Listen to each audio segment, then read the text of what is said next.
Hello everyone, if you're trying to play Roblox and you keep getting this error, Roblox encountered an unexpected error, then you have come to the right place because in this video I'm going to show you how to fix this error on Roblox easily. So this error is very easy to fix. The first thing that you need to do is you need to open up a start menu. You're going to write here Windows Security, and now what you're going to do is you're going to click onto App and Browser Control, and then you're going to click onto Exploit Protection.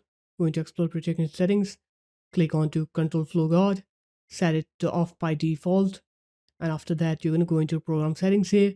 Now you're going to click on to add program to customize, click on to choose exact file path, and now you're going to go to your Roblox player beta, so find it and then click open on here. After that, now what you're going to do is you're going to scroll down on here and you're going to find control flow guard. Make sure to turn it off. After that, scroll down again.